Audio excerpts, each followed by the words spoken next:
Chers étudiants, au nom de Dr Imran Mem et moi-même, Dr Sia Benfaj, les coordinatrices de ce module, nous sommes ravis de vous accueillir pour la troisième partie de l'enseignement du développement professionnel. Nous vous souhaitons la bienvenue pour cette nouvelle étape de votre formation. Cette année encore, dans la continuité des enseignements précédents, un ensemble d'enseignants experts vous accompagneront dans l'acquisition des compétences nécessaires et poursuivront l'objectif de vous préparer au mieux à votre future carrière de médecin en mettant un accent particulier sur la recherche en santé ainsi que la déontologie, l'éthique et l'anglais. Ce module transversal offrira une approche globale de votre développement en combinant les domaines suivants: le mentorship en recherche, l'acquisition des connaissances en déontologie et éthique, ainsi que l'anglais. En parallèle, on aura 3 meetings individuels qui seront programmés pour vous accompagner dans votre apprentissage. Vous serez aussi évalué d'une manière transversale en matière de communication et de professionnalisme.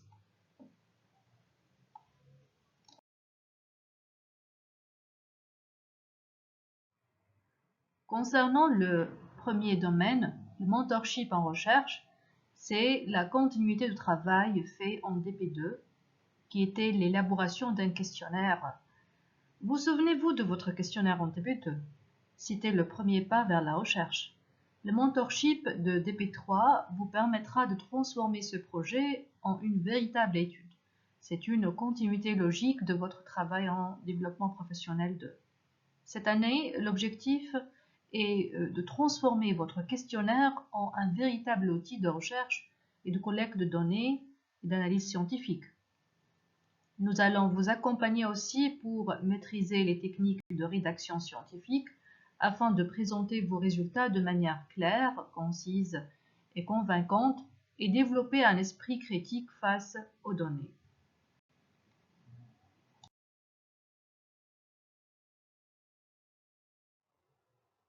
Donc, vous avez 3 séances obligatoires d'enseignement à distance avec possibilité de planifier avec vos mentors 3 autres rencontres sur rendez-vous, présentielles ou distancielles, selon vos disponibilités et celles de vos mentors respectifs.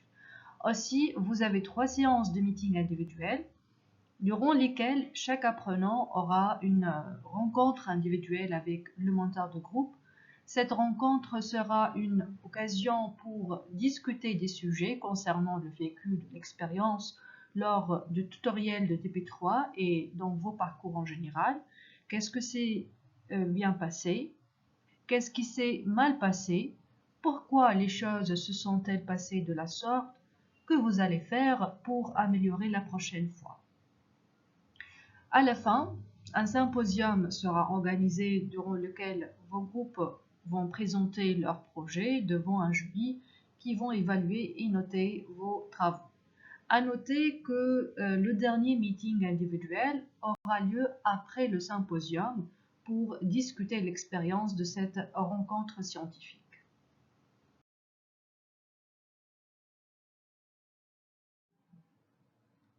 Chaque séance de mentorat a des objectifs spécifiques et au-delà de ces objectifs spécifiques, ces séances privilégient l'acquisition de compétences essentielles telles que la communication efficace et assertive avec vos pairs et votre mentor et avoir un comportement professionnel en s'adaptant à l'environnement de travail.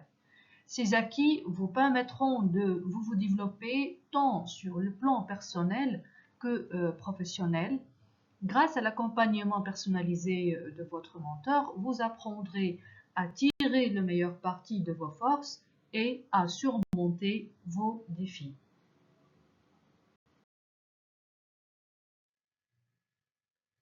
L'objectif de la première séance de mentorat est de planifier le recueil de données en groupe en utilisant l'outil de mesure conçu en développement professionnel 2, c'est-à-dire annoncer le démarrage de la collecte des données et mettre en place un plan de travail en groupe. Pour collecter les données, vous pourrez utiliser un questionnaire électronique tel que le Google Forms qui serait envoyé par email ou lancé sur les réseaux sociaux. Vous pouvez aussi opter pour un questionnaire papier à distribuer auprès de la population de l'étude. À noter que vous avez une vidéo explicative sur la plateforme qui montre comment concevoir un Google Forms, ou vous pouvez aussi consulter YouTube. Pour simplifier la tâche, vous travaillerez sur un échantillon non représentatif, c'est-à-dire il n'est pas nécessaire de calculer une taille d'échantillon précise ni d'utiliser un échantillonnage probabiliste.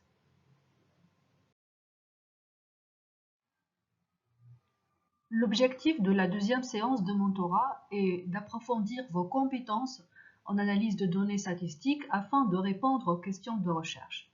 Vous reviendrez avec vos mentors sur les données que vous avez recueillies lors de votre étude en vous guideront dans le choix des tests statistiques les plus pertinents pour analyser vos données en fonction de leur nature quantitative ou qualitative et de vos objectifs.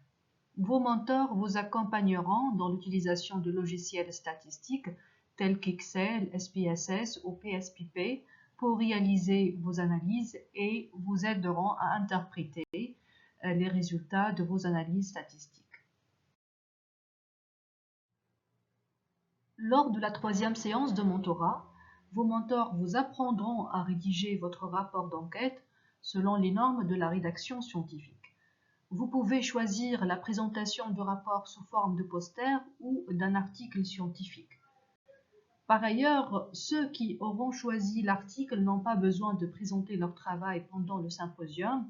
Il suffit de le soumettre sur la plateforme dans l'espace dédié avant la date limite. Un guide détaillé est à votre disposition sur la plateforme pour vous accompagner.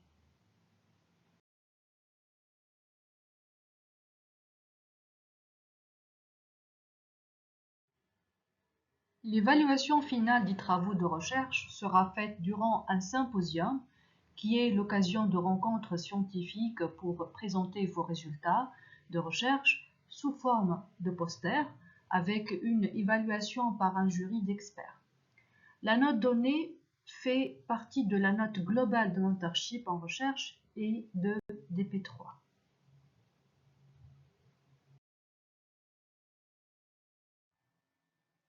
Comme j'ai déjà dit, la communication et le professionnalisme seront évalués d'une manière transversale durant le mentorship en recherche selon des grilles spécifiques. Vous voyez ici la grille d'évaluation de la communication. C'est un outil permettant d'analyser et noter les différents aspects de la communication des apprenants pendant les meetings individuels et le mentorship.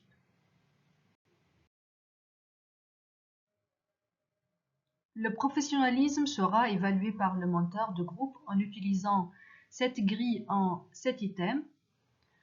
Donc les items sont les suivants: arrive à l'heure pour les activités prévues et les rendez-vous, suit les procédures indiquées pour la dite tâche, collabore avec ses collègues dans le respect, fait preuve d'autoréflexion et d'autocritique, donne un feedback juste et correct à des collaborateurs, accepte le feedback donné des autres collaborateurs et participe activement à la gestion des conflits entre les collaborateurs.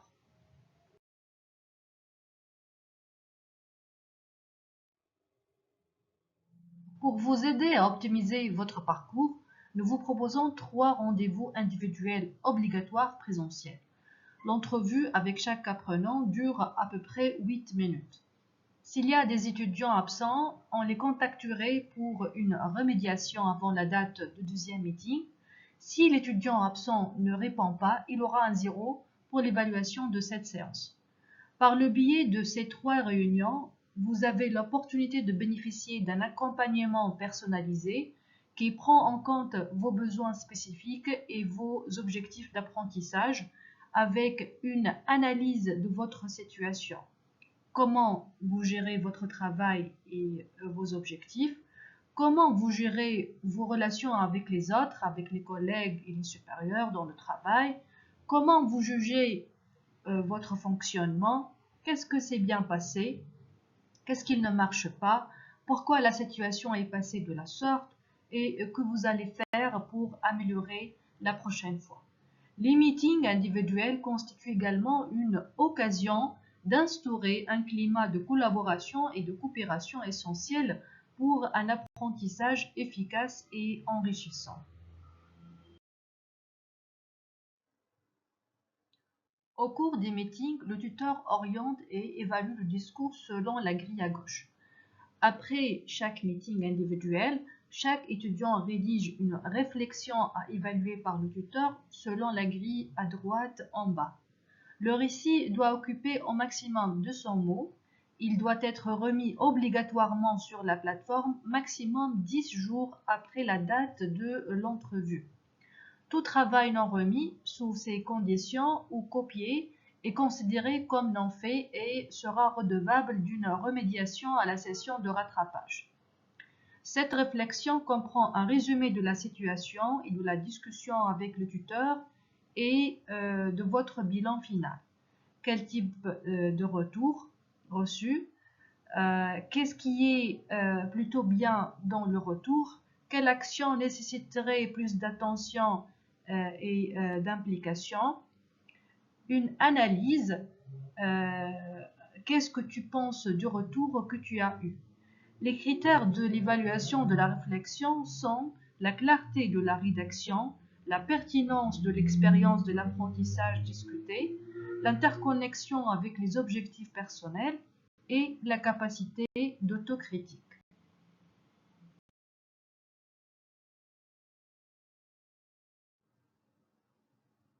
Passons maintenant au deuxième domaine, le domaine de droit médical et éthique, qui sera enseigné sur 5 séances. Chaque séance a des objectifs spécifiques. L'examen écrit constitue 75% de la note et l'évaluation continue de ce domaine constitue 25% de la note.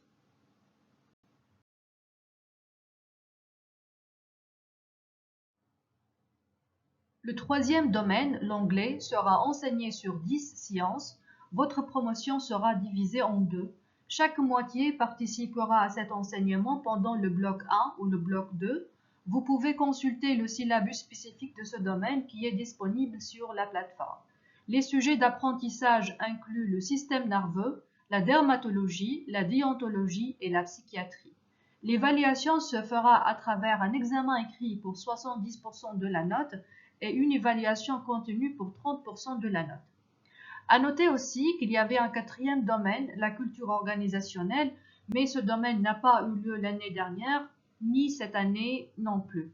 Mais à titre indicatif, ces objectifs consistaient à développer une compréhension approfondie de l'univers entrepreneurial en abordant les caractéristiques de l'entrepreneur, les mécanismes de la créativité, les fondamentaux de la gestion, de la structure organisationnelle ainsi que du leadership.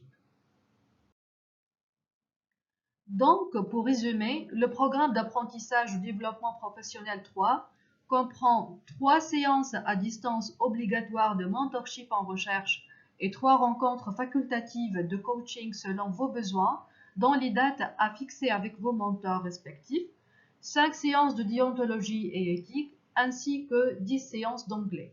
En parallèle, 3 meetings individuels sont programmés pour vous accompagner dans votre apprentissage. Vous serez aussi évalué d'une manière transversale en matière de communication et de professionnalisme, sans pour autant avoir une séance individualisée sur ces deux thématiques. Ce tableau montre les différents barèmes de l'évaluation globale des domaines de la ligne DP3, ainsi que les notes éliminatoires.